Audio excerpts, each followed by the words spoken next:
রুদ্র নাস্তা খেয়ে ধরা দোয়ায় গিয়েছে। নানুবাড়ি থেকে অর্ধেক কিলোমিটার রাস্তা। গ্রামে এসে পরদিন থেকে রুদ্র রোগী দেখা শুরু করে। গ্রামের ডাক্তাররা রুদ্রর পথ চেয়েই বসে থাকে। রুদ্র সময় করে হলেও বছরে দুবার গ্রামে এসে রোগী দেখে যায়। এমন স্পেশালিস্ট ডাক্তারবাবু কি আর দুটো আছে এই গ্রামে? ধরাদোয়ায় বড় একটা সরকারি হাসপাতাল রয়েছে। প্রতিদিন রোগী খুব বেশি হয়। রুদ্র আসার কথা শুনে আজকে খুব বেশি রোগী হয়েছে। সব একা হাতে সামলে নিচ্ছে রুদ্র। গম্ভীর মানুষটার পোশাক আশাক নজর কাটছে। রুদ্র সাদা ফুল হাতা শার্টের সাথে ইন করে কালো প্যান্ট পরেছে, ওপরে অ্যাপ্রন পরা, কাঁধের দুই পাশ থেকে ঝুলিয়ে বুকে স্টেথোস্কোপ রাখা। হাসপাতালে খোলা বারান্দায় বসেছে রুদ্র, চোখে চশমা পরা। টেবিলের উপরে নোটপ্যাড আর কলম দেখা যাচ্ছে, সাথে প্রেশার মাপার মেশিনও রয়েছে। রোগীরা লাইন দিয়ে দাঁড়িয়ে আছে, একে একে নিজের সমস্যার কথা বলছে আর প্রেসক্রিপশন নিয়ে চলে যাচ্ছে।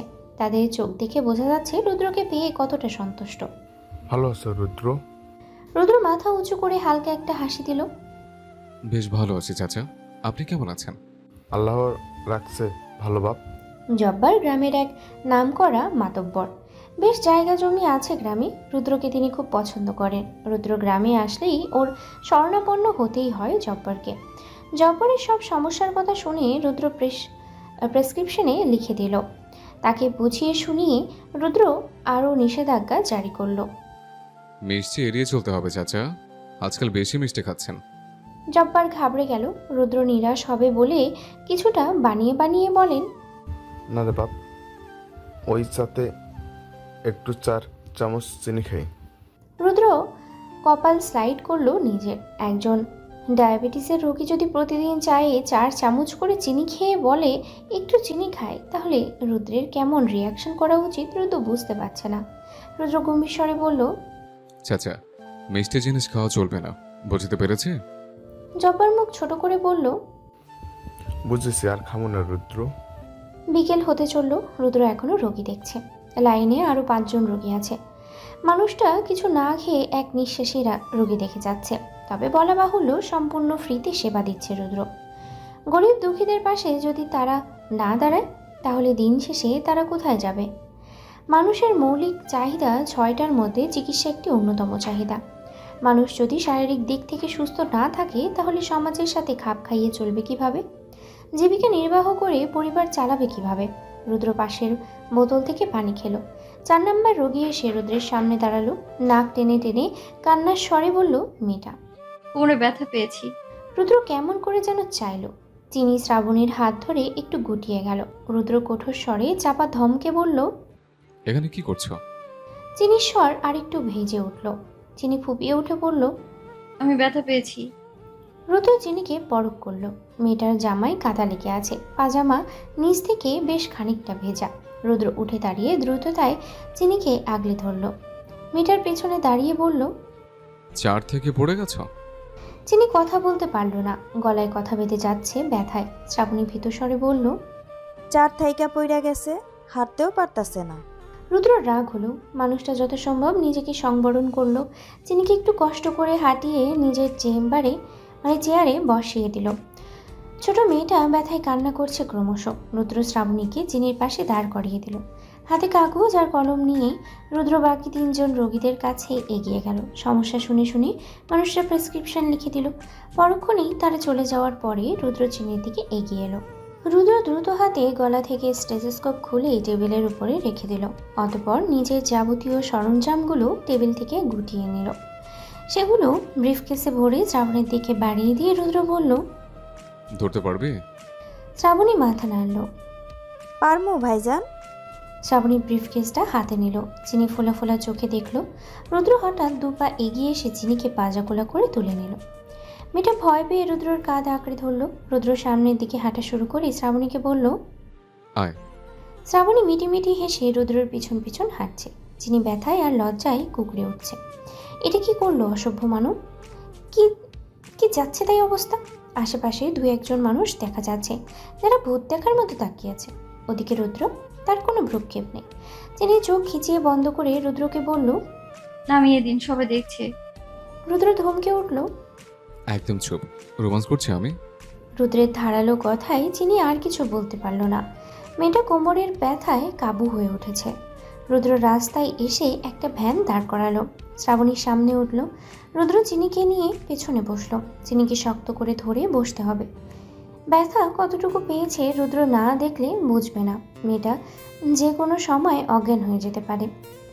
রুদ্র ফার্স্ট এড বক্স নিয়ে চিনির পাশে এসে বসলো। চিনিকে মাত্র গোসল করিয়ে নিয়েছে শ্রাবণী। সর্বাঙ্গে কাদা লেগেছিল যে। রুদ্র বলেছে মেডিসিন লাগানোর আগে চিনিকে পরিষ্কার করিয়ে দিতে। বাসায় নানি আর মামি নেই। রুদ্র এসেও তাদের পায়নি। তারা হয়তো ভূষ্ণ থেকে মাছ তুলতে গেছেন। রুদ্র চিনির মাথায় ডান হাত রাখলো। চিনি চাইলো মানুষটার দিকে। রুদ্র হাত বুলিয়ে দিল চিনির মাথায়। আদরের স্পর্শ পেয়ে চিনি ঠোঁট উল্টে খুব করে কেঁদে দিল।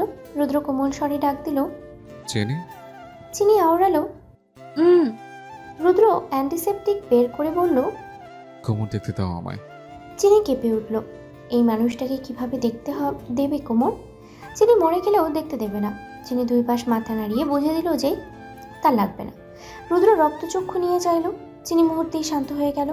পাশের মানুষটা এমন পরিস্থিতিতেও শাসাতে পারল। চিনি নিজে থেকেই খাটে উঠে বসল। রুদ্র শার্টের হাতে গুটিয়ে বিছানায় উঠে এলো। চিনির সন্নিকটে আসতেই মেয়েটার বুক ধড়ফড় করে উঠল। নিজস্ব মানুষটার শরীর থেকে কেমন পাগল করা ঘ্রাণ নাকে এসে লাগছে। রুদ্র চিনির জামাটা উঁচু করে ধরলো হালকা, যাতে কোমর অবধি দেখা যায়। চিনি চোখ খিচিয়ে বন্ধ করে নিল। আলে এ কোন মুসিবতে ফেলে দিল। মানুষটা অন্যদিকে চোখ না দিয়ে একজন দায়িত্ববান ডাক্তারের মতো চিনির কোমরের চারপাশে খেয়াল করে দেখল। সামান্য একটু জায়গা কেটে গেছে, নাভি বরাবর কেটেছে। রুদ্র ঠোঁটে ঠোঁট চেপে ধরে কি যেন ভাবল। পরক্ষণেই জায়গাটুকু তুলো দিয়ে মুছে নিল ভালো করে। চিনি হাঁসফাঁস করলো। রুদ্র তুলোয় অ্যান্টিসেপটিক লাগিয়ে জায়গাটাকে ক্লিন করলো আবারও। নরম মাংসে জ্বলে উঠতেই চিনি রুদ্রের চওড়া কাঁধ আঁকড়ে ধরল। রুদ্রের হাত থেমে গেল। মানুষটা মাথাটা একবার ঝুঁকিয়ে চিনির দিকে চাইল, বলল, আমার সমস্যা হচ্ছে, নর্মাল হও। চিনি সামনে নিল নিজেকে। এখানে মানুষটার কি সমস্যা হবে চিনি বুঝতে পারল না। রুদ্র মলম হাতে লাগিয়ে চিনির নাভির বাম পাশে আলতো করে লাগিয়ে দিতে লাগলো। চিনি কেঁপে কেঁপে উঠে যথাসম্ভব নিজেকে শান্ত করলো। এটাকে কেমন ছোঁয়া বলে? ইস, খুব খুব অস্বাভাবিক ছোঁয়া বলেই বোধ হয়। বেশি ক্ষত ছিল না বলে রুদ্র ব্যান্ডেজ করলো না। যত দ্রুত সম্ভব চিনির জামাটা নামিয়ে দিল রুদ্র। তারপর ওষুধগুলো গুছিয়ে রেখে আলনার উপরে রাখা নিজের জামা কাপড় নিয়ে সরাসরি গোসল করতে চলে গেল। মানুষটার অস্বাভাবিক কাণ্ডে চিনি বিমূঢ় হয়ে রইল। হঠাৎ কি হলো? চারিদিকে শুনশান নীরবতা। ঝড়ের তাণ্ডবে শো শো করে বাতাস বইছে। এখন রাতের প্রথম প্রহর। রুদ্র বই খুলে বসেছে। হ্যারিকেনের আলোতে চারিদিকে টিমটিমে হালকা হলুদ লাল বাতি ছড়াচ্ছে। চিনি পিটপিট করে চোখ খুলল।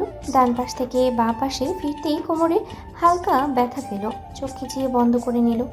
অস্বাভাবিক ব্যথাটা আর নেই। রুদ্র গোসল করে এসে ওষুধ খাইয়ে দিয়েছিল, তবে খালি পেটে ওষুধ খেতে দেয়নি। জোর করে 2 পিস কেক খাইয়ে তারপর ওষুধ খাইয়েছে চিনিকে। বাঁ পাশে ফেরার আগেই বুঝতে পেরেছে চিনি ঘরে এখন মানুষটা আছে। মানুষটা আশেপাশে থাকলে সুন্দর একটা সুগন্ধি ছড়ায়। খাট থেকে উঠে বসলো চিনি। এক পলক রুদ্রের দিকে তাকিয়ে দেখলো বই পড়ছে তো পড়ছেই, কোনো দিকে ধ্যান জ্ঞান নেই তার। খাট থেকে নামলো সপ্তদশী।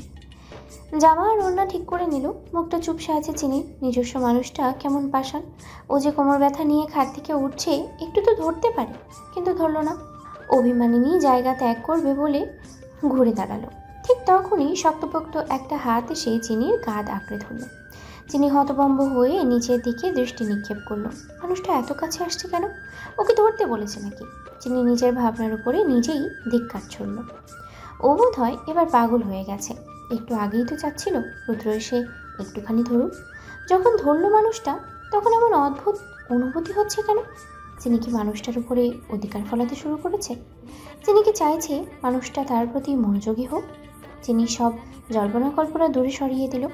মেজাজের ওঠানামা সামলে অভিমানী স্বরে বলল, আমি পারবো, ধরতে হবে না, ছাড়ুন। রুদ্র গম্ভীর স্বরে মুহূর্তেই প্রতিউত্তর করল, ছাড়ার জন্য ধরে নে। ছাড়ার জন্য ধরিনি। বাক্যটার কি ছিল কে জানে। তবে কথাটা যে চিনির হৃদয়ের অন্তরস্থলে গিয়ে লেগেছে তা সপ্তদোষী নিজেও বুঝতে পারেনি। রুদ্রের ছোট বউটার মেজাজ এবার স্বাভাবিক হল। স্বাভাবিক কণ্ঠে সে বলল, আমি হাত মুখ ধোবো, বাথরুম অব্দি দিয়ে আসুন। রুদ্র আর একটাও বাড়তি কথা খরচ করলো না। মানুষটা চিনিকে বাথরুম অব্দি দিয়ে এসে আবারও বইয়ে মুখ গুছল। মিনিট 10 পরে চিনি বের হলো। রুদ্র এগিয়ে গিয়ে নিয়ে এলো। মুখ পোছার জন্য তোয়ালাটা চিনির হাতে দিল। চিনি মুখ মুছল।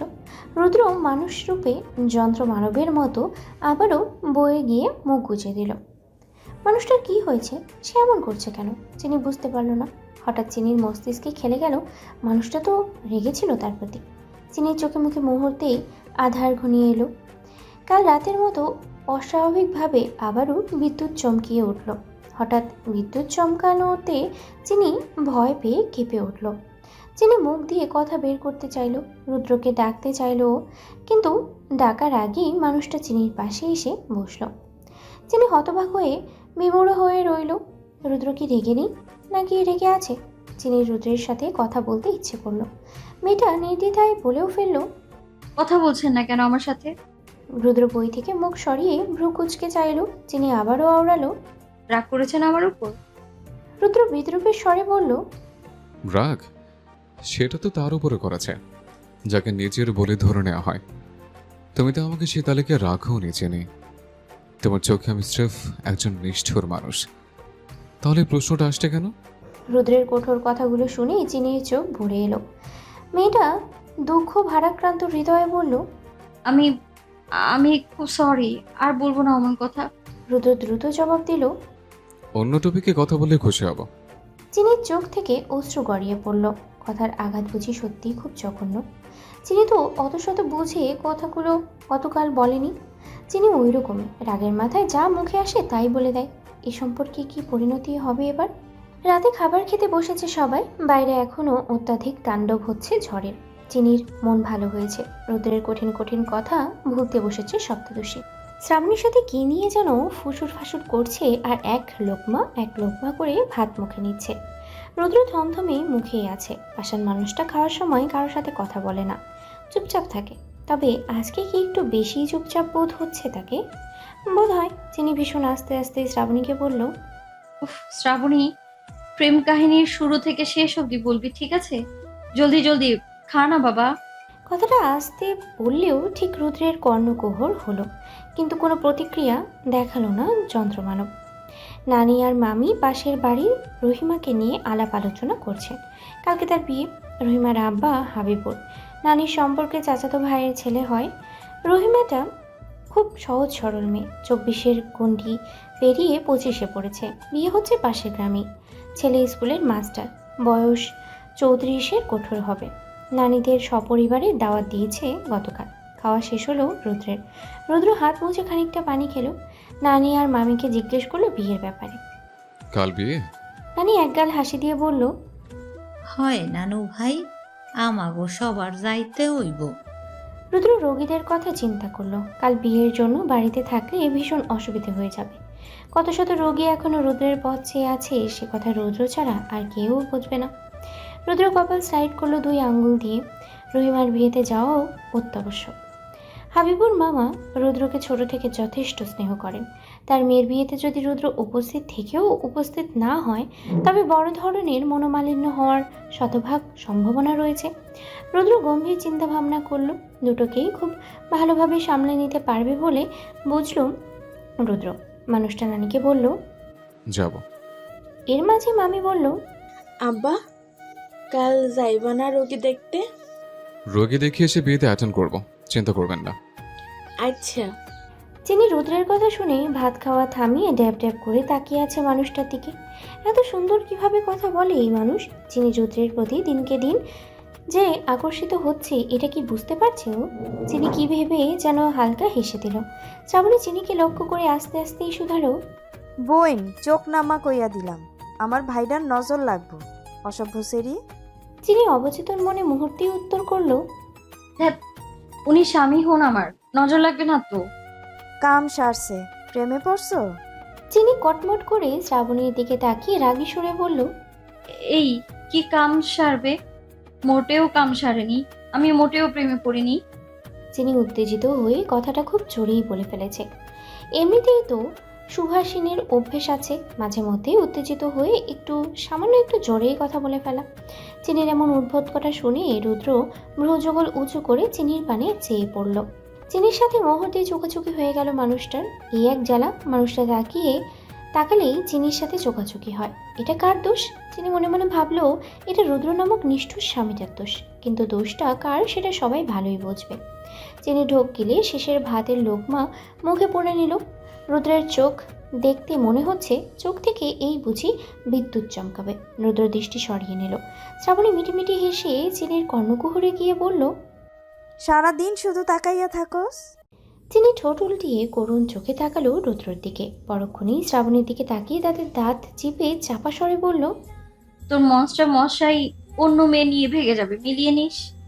শ্রাবণীর মুখটাও চিনির মতো বাংলার পাঁচের মতো হয়ে উঠল। শ্রাবণী মলিন মুখখানা করে বলল, তুই ভালো না চিনি, মুখ দিয়ে অলক্ষণী কথা বের করলি কেন সেমরি? চিনি মুহূর্তেই ভেঙচি কেটে বলল, মরণ। সবার খাওয়া শেষ হলো, ঘণ্টাখানেক হয়েছে। বাইরে এখনো শ্রাবণ বাড়িধারায় বৃষ্টি হচ্ছে। চিনি আর শ্রাবণী এর মাঝেই শত্রু থেকে মিত্র হয়ে গেছে, গলায় গলায় খাতির এদের। তবে মান ঝগড়া বাঁধাতে এদের জুটি মেলা ভার।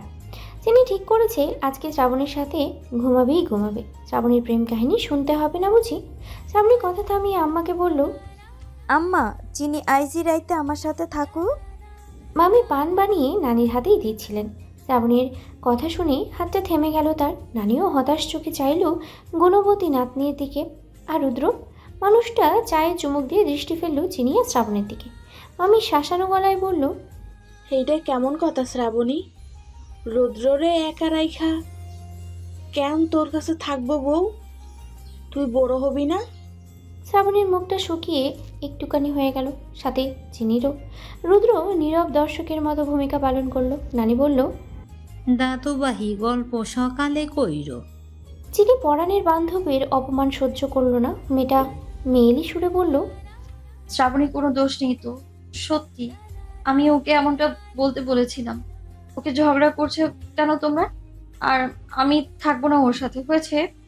এর মাঝে হুট করে গম্ভীর পুরুষালী কণ্ঠে রুদ্র মামিকে উদ্দেশ্য করে বলল, মামি, ও থাকুক শ্রাবণের সাথে। মামি অনুতপ্ত হয়ে বলল, কিন্তু মামির কথা সম্পূর্ণ করতে দেয় না রুদ্র। মুহূর্তেই বলে, কোনো কিন্তু নয়, আমি বুঝে নেবো মামি। ব্যাস, রুদ্রের একটা কথায় সবাই চুপটি হয়ে গেল। চিনি খুশিতে আত্মহারা হয়ে শ্রাবণীকে নিজের সাথে জড়িয়ে নেয়। মামি রুদ্রের প্রতি চমকানো দৃষ্টিতে তাকায়। ছেলেটা তাদের প্রচুর বুদ্ধিমত্তা সম্পন্ন। নানি হেসে দিয়ে পান মুখে পুড়ে নিয়ে বলে, এক নাহানের পাগল। রুদ্র চা শেষ করে নিজের ঘরের দিকে হাঁটা ধরল। চিনি সহসা এক পলক চাইল ভালো স্বামীটার দিকে, যার কিনা হাঁটা চলাতেও চিনির ভালো লাগা কাজ করতে শুরু করেছে। কিন্তু রুদ্রতা তার মনের খবরকে রাখবে? তার মনে কি চলে চিনিকে নিয়ে? সে কি ভাবে চিনির কথা? এখন মাঝরাত, শ্রাবণী বেহুশে ঘুমাচ্ছে। চিনি বিছানায় শুয়ে একবার এপাশে করছে তো আরেকবার ওপাশে। দুষ্টু শ্রাবণীটা কথা রাখেনি, কাহিনী মনে করতে করতে ঘুমিয়েই পড়েছে। চিনির তখন ইচ্ছে হচ্ছিল হাত পা ছুঁড়ে কান্না করতে, কিন্তু করেনি। তবে হ্যাঁ, কান্না করে দেখানোর মানুষ থাকলেই অবশ্যই চিনি চোখের জলে নাকের জলে ভাসিয়ে দিত। চিনি রুদ্রের ঘরে যেতে ইচ্ছে হচ্ছে। অস্বাভাবিকভাবে সপ্তদশীর ঘুম ধারের কাছে এসে একটুও ধরা দিচ্ছে না। চিনি ঠোঁট উল্টিয়ে উঠে বসলো। মাথায় এলোমেলো ছেড়ে দেওয়া চুলগুলো হাতে নিয়ে গুছিয়ে নিল। চিনি খাট থেকে নেমে পড়ল। শ্রাবণী থাকুক একা, ও ভাবলে ভাবুক, চিনি স্বামী ছাড়া একটুও থাকতে পারবে না। তাতে চিনির কি যায় আসে? চিনি গোলাপি রঙা ওড়নায় আঙুল ঘোরাতে ঘোরাতে রুদ্রের ঘরের সামনে এসে হাজির হলো, দরজা বন্ধ করা ভেতর থেকে। চিনি মুহূর্তেই নাক ছিটকালো। না, চিনি বুঝতে পারলো মানুষটা চরম পর্যায়ে জাতা। নাহলে এভাবে কেউ দরজা আটকে রাখে? মাঝরাতে বইয়ের এমনতর কথা শুনে রুদ্র বড় সড়ো একটা বিষম খেল। চিনি স্বাভাবিক পায়ে হেঁটে ঘরে প্রবেশ করলো। ওর কি এত খেয়াল আছে কত বড় একখানা কথা বলে ফেলেছে ও? চিনি কিছুক্ষণ আগে কতগুলো নিঃশ্বাস ফেলে রুদ্রের দরজায় করাঘাত করেছে। ওর বুঝি লজ্জা লাগে না? মাঝরাতে বরের ঘরে করাঘাত করার মানে কি দাঁড়ায়? সপ্তদশী নিজেকে খুব করে সামলে নিয়ে নিজের লজ্জা সংবরণ করে রাগি রাগি ভাব ধরেছে, এমন যেন চিনি কাউকে পরোয়াই করে না। দুবার করাঘাত করবে এমন সময় পাষাণ স্বামীটা দরজা খুলে দিয়েছে। দরজা খুলে কেমন তীক্ষ্ণ দৃষ্টিতে ভ্রু উঁচু করে চেয়েছিল মানুষটা। আর তার পরেই তো কি চাই কথাটা শুনলো রুদ্র। আর চিনি অলক্ষণে একটা কথা বের করে ফেললো কণ্ঠনালী থেকে। চিনি বেশ বুঝতে পেরেছে কি বিচ্ছিরি কথা বলে ফেলেছ। ইস, ছি, লজ্জা। চিনি মুখটা এবার কোথায় গিয়ে লুকাবে? রুদ্র দরজা বন্ধ করলো। চিনির পানে একবার তাকিয়ে দীর্ঘদেহী সুপুরুষ বিছানায় গিয়ে খাটে হেলান দিয়ে বসলো। চিনি সামনে আসা দু এক গোছা চুল কানের পিছে গুজে নিল। সংকোচ করে রুদ্রের অপর পাশে গিয়ে বসলো শব্দদোষী। রুদ্র আবারও ওই এক, কি করতে পারে? পারে তো ওই একই কাজ, বই পড়তে পারে। চিনি বসেই রইল একইভাবে। রুদ্র কি সত্যি এত স্বল্পভাষী? চিনি রাগ হলো। নিজ ইচ্ছায় একটুও কথা বলে না, নিষ্ঠুর মানুষ।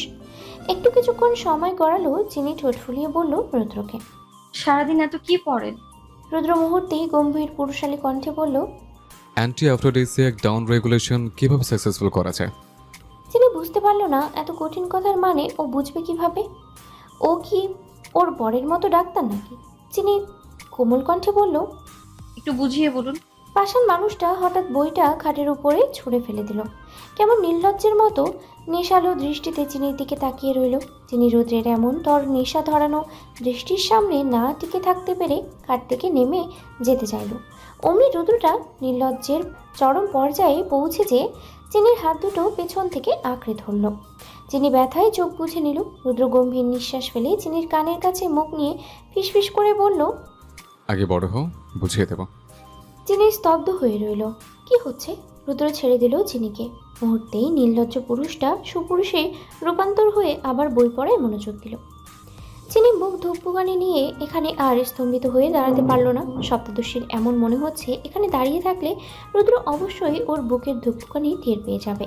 লজ্জাপতি দ্রুত পা চালালো। হারিকেনে টিমটিমে হালকা হালকা ধূসর আলো জ্বলজ্বল করছে। রুদ্র হয়তো সলতেটা একটু নামিয়ে আগুন কমিয়ে দিয়েছে। চিনি সবেমাত্র মিনিট 10 পরেই বাথরুম থেকে বেরিয়েছে।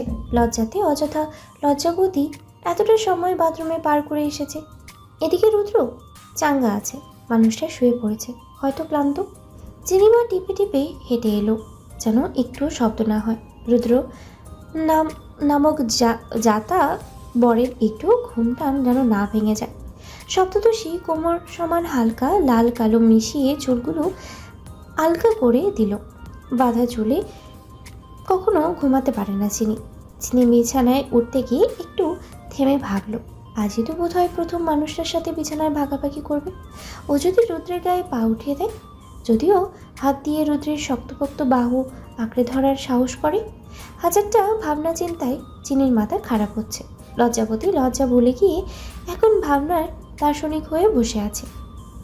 দার্শনিক চিনি সব চিন্তা ছেড়ে ফেলে ভালো একখানা মতবাদ খুঁজে পেয়েছে। ও ঘুমের ঘোরে রুদ্রকে আঁকড়ে ধরতেই পারে। এখানে তো ওর কোনো দোষ নেই, সব ওর হাতের দোষ হবে। তেমন করেই রুদ্রের গায়ে পা উঠিয়ে দিলে এটা ওর পায়ের দোষ হবে। এটাকে চিনি অঙ্গদোষ বলে আখ্যায়িত করে বিছানার এক কোণে গিয়ে মুকড়ো মুকড়ো হয়ে শুয়ে পড়ল। পরক্ষণেই পায়ের কাছে থাকা কাঁথাটা গায়ে টেনে নিল। অসাড় হয়ে শুয়ে আছে চিনি, নড়াচড়া করছেই না। খাটের একদম এক কোণে শুয়ে আছে যে, একটু নড়াচড়া করলে সোজা গিয়ে নিচে পড়তে হবে ওর। সঙ্গে তো ভাঙা কোমরের দ্বিগুণ ব্যথা পেয়ে কেঁদে কুটে ভাসাবে। চিনি চোখ বুঝলো একটুখানি। শুনশান নীরবতা চারপাশে, শুধু তাদের দুজনের নিঃশ্বাসের শব্দ অনুভব করা যাচ্ছে। মেয়েটা চোখ খুলে একটু রুদ্রের দিকে চাইল। ওর দিকে পিঠ ফিরিয়েই শুয়ে আছে রুদ্র, পরনে ধূসর রঙের একখানা হাফাতা শার্ট। এই লোক শুধু কাপড় বদলায়, কিন্তু কেন চিনি বুঝলো না। সুবাসিনী খুঁটিয়ে খুঁটিয়ে দেখতে লাগলো নিজস্ব বরটাকে। কি সুদর্শন মানুষটার চওড়া কাঁধ, পিঠ দেখে ওর হৃদস্পন্দন বাড়ছে বই কি কমছে না। চিনি নিজের দৃষ্টি সংবরণ করতেই এদিকে ওদিকে দৃষ্টি নিক্ষেপ করলো, কিন্তু কাজের কাজ তো কিছুই হলো না। চিনি রুদ্রের দিকে আবারও ফিরল। সাথে সাথে রুদ্রের তীক্ষ্ণ চাহনির সাথে চিনির চোখাচোখি হলো। মেয়েটা লাফিয়ে উঠল, বিমূঢ় হয়ে পিছন ফিরতেই পড়ে যেতে নিল। তখনই রুদ্র ভরসা ভরা দুটো হাত দিয়ে চিনির কনুইয়ের মতো বাঁকানো কোমরখানা আঁকড়ে ধরল। চিনিকে নিজের শক্তপোক্ত বুকের সাথে মিশিয়ে নিয়ে চাপা হুঙ্কার ছড়ল, পড়ে গেলে কি হতো? বোধ নেই, নির্বোধ। পড়ে যাওয়ার ভয়ের সাথে রুদ্রের এমন গভীর হাতের স্পর্শ টের পেয়ে চিনি বাকরুদ্ধ হয়ে রইল। পরক্ষণে নিজেকে সামনে নিয়ে বাক্য ছুড়ল চিনি, আমি মোটেও নির্বোধ নই। রুদ্র চিনিকে আলগা করে দিল না। মানুষটা আরেকটু চিনিকে আঁকড়ে ধরল। বুঝতে পেরেছি। আপনি কিছু বোঝেন না। যেমন? বলবো না আমি, এটা খুব পার্সোনাল। আচ্ছা। হুম। রুদ্র হঠাৎ চিনিকে উঁচু করে ধরল। পরক্ষণেই চিনির বাঙন নিচ থেকে নিজের হাতটা সরিয়ে নিয়ে চিনিকে আলগা করে দিল। সপ্তদর্শী এবার প্রাণ ভরে শ্বাস নিল। আরও কিছুক্ষণ রুদ্র ওভাবে হাত রেখে দিল। চিনি ভয়াবহ আবেগে মৃত্যুর বরণ করল। রুদ্র দূরত্ব বজায় রেখে শুয়ে পড়ল। চিনিকে প্রশ্ন করল, ব্যথার জায়গায় আবারও ব্যথা পেয়েছ? সুভাষিনী প্রথমে চোটে কণ্ঠস্বর দিয়ে বাক্য আওড়াতে সফল হলো না। কিছুটা কষ্ট করেই তোতলিয়ে বলল, না। গ্রেট, ঘুমাও। ঠিক আছে। রুদ্র ব্রিফকেস নিয়ে সোজা নিজের ঘরে ঢুকে এলো। চিনিকে দেখলো জানালার কাছে দাঁড়িয়ে আছে। রুদ্র বিছানার উপরে ব্রিফকেস রেখে দিল। বেলা 11:30 বাজে। বিয়েতে উপস্থিত হওয়ার জন্য আজ খুব দ্রুত রোগী দেখেছে। চিনি সবসময় রুদ্রের উপস্থিতি টের পায়। কিভাবে পায় এটাও জানে না, জানতেও চায় না। জানতে চাইলে উত্তর খুঁজে পাবে না, এটা খুব করেই জানে চিনি। সপ্তদর্শী রুদ্রকে দেখলো। দেখতেই হৃদস্পন্দনটা ধুকপুকানির দ্বিগুণ ভারে ছদ্ম তুলল। এলোমেলো চুলে রুদ্রকে প্রচুর সুপুরুষ লাগছে। সাথে সাদা শার্ট আর কালো প্যান্ট ইন করে পরা। এমন সুদর্শন ডাক্তার চিনি আগে কখনো দেখেনি। চিনিকে নিজের দিকে গভীর দৃষ্টিতে তাকিয়ে থাকতে দেখে রুদ্র ভ্রু উঁচু করে চাইল। মেয়েটার দিকে এগিয়ে গিয়ে সুদর্শন পুরুষ গম্ভীর কণ্ঠে বলল, খেয়ে ফেলবে? চিনি মুহূর্তেই ভ্যাবাচাকা খেয়ে গেল। ছি, নির্লজ্জের মতো কি করছিল ও? চিনি লজ্জামাখা মুখটা লুকিয়ে ফেলতে আবারও জানলার দিকে মুখ ফিরিয়ে নিল। রুদ্র চুলের ভেতরে অভ্যেসবশত হাত গলিয়ে দিল। শার্টের উপর থেকে 3টা বোতাম আলগা করে দিয়ে চিনিকে বলল, নারীরা কোথায়? কাচুমাচু করতে করতে রুদ্র দিকে তাকিয়ে চিনি জবাব দিল, নানিরা কিছুক্ষণ আগে চলে গেছে। আমাকে বলেছে আপনার সাথে যেতে। আমি গোসল করে আসছি, তুমি রেডি হও। চিনি পা টিপে টিপে রুদ্রের পাশ থেকে কাপড় নিল আলমারি থেকে। সাথে নিজেকে সংবরণ করতে না পেরে মিনমিনিয়ে আওড়ালো, সুন্দর প্রাণ বের হয় তার শরীর থেকে। সুন্দর একটি কচি কলা পাতা রঙের একটি শাড়ি বের করলো চিনি। এটা পরবে ঠিক করেছে। শাড়ি, ব্লাউজ আর পেটিকোট নিয়ে চিনি পেছনে ফিরল। রুদ্র চিনির হাতের শাড়ি দেখে মুহূর্তেই চোয়াল শক্ত করে বলল, শাড়ি বাদে যে কোনো কিছু পরো, শাড়িটা রেখে দাও। কিন্তু কেন? যেটা বলেছি করো। বুঝল না সপ্তদর্শী। শাড়ি পরলে কি সমস্যা? চিনি শাড়িটা রেখে দিল। রুদ্র তখন শার্ট প্যান্ট নিয়ে ঘর থেকে বেরিয়ে গেল। চিনির দুঃখ হলো, মানুষটা কী কালারের শার্ট প্যান্ট নিয়ে বের হলো। এটা দেখলে চিনি অবশ্যই তার সাথে মিলিয়ে কাপড় পরত। চিনি মুখ কুচকে মসলিন ঘেরওয়ালা জামা পরার জন্য নিল। শ্রাবণী চিনিকে ইশারা করে দূরে দাঁড়িয়ে থাকা তার ভালোবাসাকে দেখালো। চিনি বড় বড় চোখ করে তাকিয়ে রইল আরাফাতকে। সপ্তদশীর পরনে জলপাই রঙের ঘেরওয়ালা জামা, ডোরা পাজামা, মাথায় ওড়না দেওয়া। শ্রাবণীর ডাক পড়ল হঠাৎই। ও চলে যেতেই চিনি আরেকটু এগিয়ে গিয়ে উকিঝুঁকি দিল। মুখে তার পান। বুড়ি নানি দাদিদের মতো খাওয়া দাওয়া করে পান খাচ্ছে। আরাফাতকে দেখতে ভালো, তবে এতটা সুদর্শন নয়। কিন্তু প্রেমিক প্রেমিকাদের দেখার চোখ ভিন্ন, এটা চিনি খুব ভালো করেই জানে। আরাফাত বেশি ফর্সা নয়, শ্যামলা বর্ণের, উচ্চতা 6 ফুট হবে না। শরীর মাঝামাঝি। চিনি বিভিন্ন সমীকরণ মিলিয়ে বুকের ভেতরে হাহাকার টের পেল। ওর স্বামী রুদ্র, সে তো অসম্ভব সুদর্শন দীর্ঘদেহী পুরুষ। তার চুল, চোখ, চড়া কাঁধ, পিঠ সবই সুন্দর। চিনি এখন এত সুদর্শন বরকে পেয়ে মানুষের থেকে বাঁচিয়ে রাখবে কিভাবে যদি কেউ নজর দেয়? আরাফাতকে দেখার বদলে চিনি ভাবনায় মশগুল হলো। কান্না পাচ্ছে ওর ভীষণ। কিশোরী পানের ছাবাটুকু মাজায় মাজায় গিলে ফেল। তৎক্ষণাৎ পেছন থেকে রুদ্র ধমকে উঠল, এখানে কে? চিনি লাফিয়ে উঠল, বুকে হাত দিয়ে সামনে ফিরল মেয়েটা। রুদ্র জল শক্ত করে দাঁড়িয়ে আছে। চিনি কিছু ধরা পড়ে যাওয়ার ভয়ে বলদমার্কা একটা হাসি দিল। রুদ্র শক্তপোক্ত হাতে চিনির হাত আঁকড়ে ধরল। কোনো বাক্য ব্যয় না করে মানুষটা পেশিবহুল হাতে চিনিকে টেনে নিয়ে বাড়ির দিকে রওনা দিল। চিনির ব্যথায় চোখে জল চলে এলো। মাথার মেয়েটা ভীষণ ভারী কণ্ঠে বলল, ছেড়ে দিন, ব্যথা পাচ্ছি। রুদ্র একটু থেমে পিছন ফিরে আবারও ধমকে উঠল। চুপ। ঝড়ের বেগে ঘরে ঢুকেই চিনিকে দেয়ালের দিকে ছুড়ে দিল রুদ্র। আকস্মিক আক্রমণে আদুরে নববধূর চোখের কোণে জল টইটুম্বর হয়ে উঠল। রুদ্র নিজের কপালে 2 আঙ্গুল চেপে ধের স্লাইড করলো ভেতরের উন্মাদনাকে দমিয়ে রাখার চেষ্টায়।